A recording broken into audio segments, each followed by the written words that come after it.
So the love appears in many ways in our life, not only between a man and a woman. Sharing is an act of love.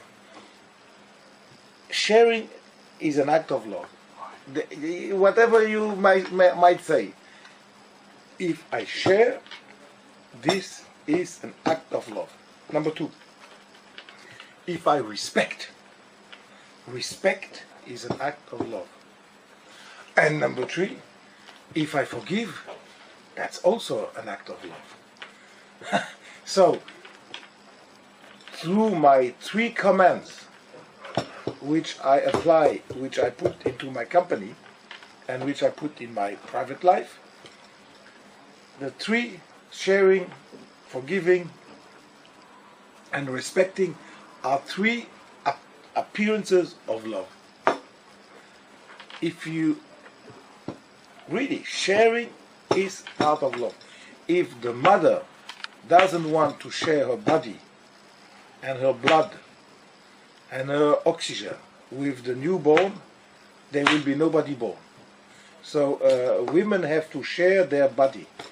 That is why we are born out of love. The love of a mother who shares her body. And then the love of a mother who gives us food and education.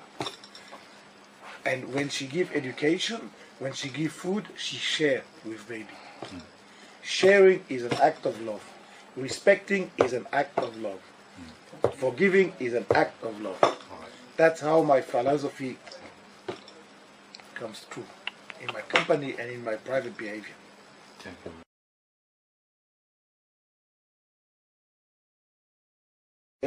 In systematic innovation, and the other one is intuition. I mean intuition. Instinct. I believe in both. It depends when. From time to time, I believe in the instinct, and from time to time, I believe in the more scientific approach. And it all depends in which type of research we go. If we go in fundamental research, where we are not sure to find, like we made research for gold that is unscratchable. We really didn't know that we would find. It was intuition. So some innovation, you need the intuition to have the courage to go in it. And although everybody said to me, but this we will not find, it's impossible. There have been so many researchers. I said, I don't believe it must be possible today. Don't tell me it's not possible. So it was a pure intuition. And some other developments are very much more scientific. Yes, scientific. Yes, sir. Okay. And it's also my management style. I manage a lot my company with my feelings, with my heart, and with my guts. And also with my head.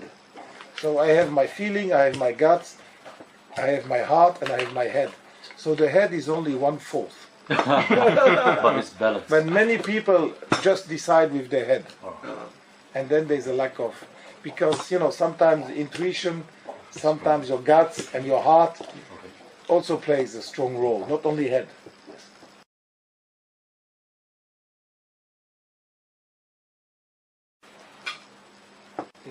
When you have, it's like a pilot who suddenly has to land, and the automatic landing system is gone. Then he has to put up his seat and try to look, and he has to go with the intuition of the plane, and he feels the plane.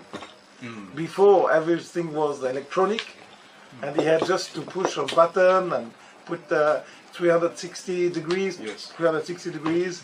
Then the other guy said, okay, now go to 280 north, 280 north, and the plane lands. So you always, if you have a lack of data, is your capacity to see the future, the capacity of your nose. Like our products, we never do a market research. I never do market research. Because I believe that my intuition is better than any research. And market research always gives you the past. It never gives you the future. because when you ask questions, people always say what they wanted to have.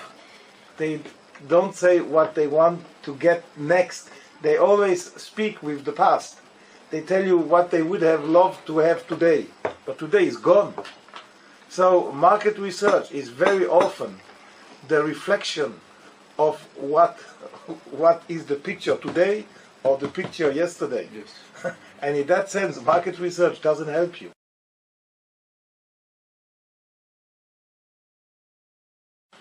At this moment is to deepen the manufacture. What you have seen is already spectacular, but it's only the beginning. I want to double this surface and double the machines and do double the components we do now.